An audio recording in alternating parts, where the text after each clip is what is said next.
guys, welcome back to my YouTube channel. Perkenalkan, namaku Ashifa Mediana Utami dari Program Studi Hubungan Internasional Fakultas Ilmu Sosial dan Ilmu Politik dari Universitas Budi Luhur. Kali ini aku akan membahas terkait liberalisme dan neoliberalisme dari mata kuliah Teori Hubungan Internasional dengan dosen pengampu Bapak Dr. Rusdianta. Untuk teman-teman yang nonton, jangan di skip videonya sama sekali karena nantinya ini akan bermanfaat banget untuk kalian. Dan jangan lupa untuk di like, comment, and subscribe. Jangan lupa juga untuk di share ke teman-temannya ya. See you! Pembahasan yang akan kita bahas pertama yaitu pengertian dari liberalisme. Liberalisme merupakan suatu paham utama dalam teori hubungan internasional. Liberalisme sendiri merupakan salah satu teori untuk memahami suatu permasalahan mengenai realitas interaksi antar negara. Isu utama yang diangkat oleh kaum liberalis adalah masalah yang muncul dalam mencapai perdamaian dan kerjasama internasional yang abadi, serta berbagai metode yang dapat berkontribusi dalam menyelesaikan masalah tersebut.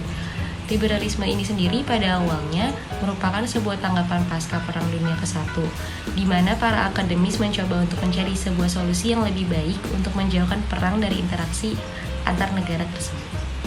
Lalu selanjutnya ada pengertian dari neoliberalisme.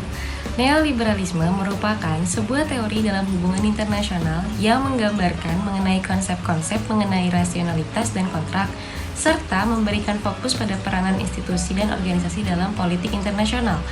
Perhatian utama neoliberalisme melibatkan bagaimana untuk mencapai kerjasama antar negara-negara dan aktor lain dalam sistem internasional. Sedangkan kerjasama internasional sendiri terjadi ketika negara menyesuaikan perilaku mereka dengan preferensi aktual atau yang diantisipasi dari negara lain, sehingga kebijakan itu benar-benar diikuti oleh satu pemerintah yang dianggap oleh mitranya untuk memfasilitasi realisasi mereka sendiri. Yang selanjutnya kita bahas yaitu aktivitas sistem internasional dari liberalisme. Liberalisme secara khusus menyimpulkan bahwa tidak ada keuntungan apapun yang dapat diperoleh dengan berperang. Kaum liberalis percaya bahwa konflik harus dihapuskan atau setidaknya dikendalikan dalam sistem internasional demi menata berbagai permasalahan internasional. Liberalisme meyakini konsep perdamaian abadi yang dicetuskan oleh Immanuel Kant. Liberalisme memiliki pandangan ideal bahwa moralitas, hukum, dan organisasi internasional dapat membentuk dasar hubungan antar negara. Liberalisme merupakan pandangan yang sangat mendukung kebebasan individu. Berangkat dari pandangan itu, liberalisme mendobrak pemikiran konservatif realisme bahwa aktor yang terlibat dalam sistem internasional hanya berpusat pada negara. Menurut perspektif ini, berbagai entitas non-negara memiliki kesempatan terlibat dan memberikan banyak andil dalam sistem internasional. Baik, selanjutnya aktivitas sistem internasional bagi neoliberalisme. Para pemikir neoliberal sering menggunakan teori permainan untuk menjelaskan sebab negara mau atau tidak mau dalam hal bekerja sama. Karena pendekatan mereka cenderung menekankan kemungkinan kemenangan bersama, mereka lebih tertarik pada lembaga-lembaga yang dapat menyediakan perjanjian yang menguntungkan bersama. Neoliberalisme adalah tanggapan terhadap neorealisme. Walaupun tidak menolak sifat sistem internasional yang anarkis, kaum neoliberal berpendapat bahwa kepentingan dan pengaruh dari anarki terlalu dilebih-lebihkan. Pendapat neoliberal ditujukan pada pendapat neorealis yang meremehkan variasi tingkah laku kerjasama yang mungkin terjadi dalam sistem yang tidak berpusat. Kedua teori tetap menganggap negara dan kepentingannya sebagai subjek analisis utama. Neoliberalisme mungkin memiliki definisi yang lebih luar mengenai kepentingan negara. Lalu selanjutnya ada asumsi-asumsi liberalisme dan neoliberalisme. Asumsi-asumsi dari liberalisme yaitu yang pertama ada rasionalitas dan sifat baik yang melekat adalah karakteristik yang menentukan jenis manusia.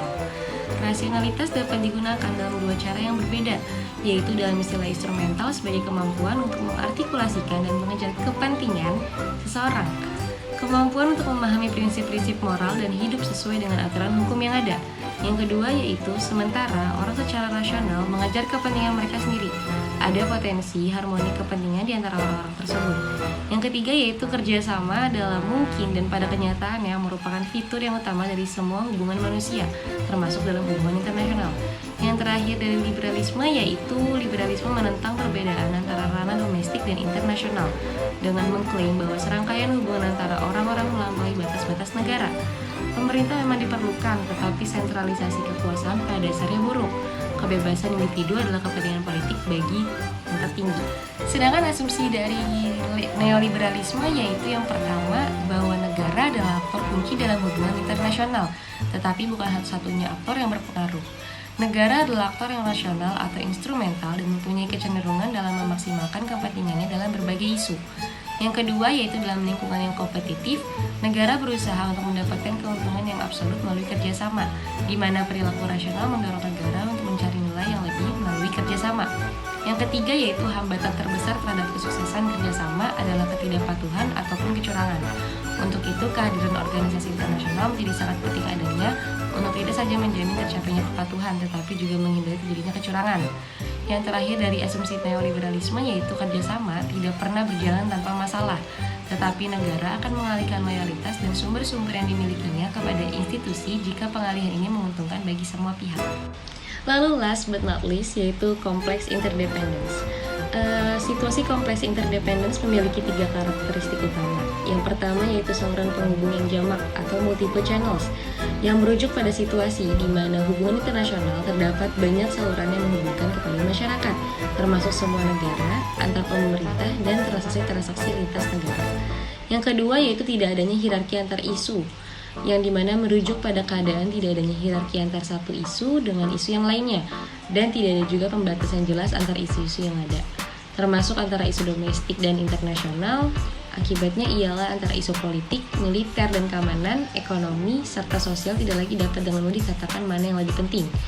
Yang ketiga yang terakhir yaitu peran kekuatan militer yang kecil atau minor role of military force, yang merupakan implikasi dari karakter yang pertama dan kedua, di mana saling ketergantungan dalam berbagai isu membuat pilihan cara-cara militer untuk memecahkan persoalan bukan lagi menjadi prioritas utama, sebagaimana pada umumnya dikemukakan oleh kaum neorealis. Oke teman-teman, sekian penjelasan tentang liberalisme dan neoliberalisme dari aku. Aku mohon maaf kalau misalkan aku ada salah-salah kata atau salah-salah penjelasan. Kurang lebihnya mohon maaf. Dan terima kasih juga karena udah stay nontonin aku sampai akhir video. Dan jangan lupa juga untuk di like, comment, dan subscribe. Dan jangan lupa juga untuk di share. And thank you for watching. See you on my next video. Bye bye.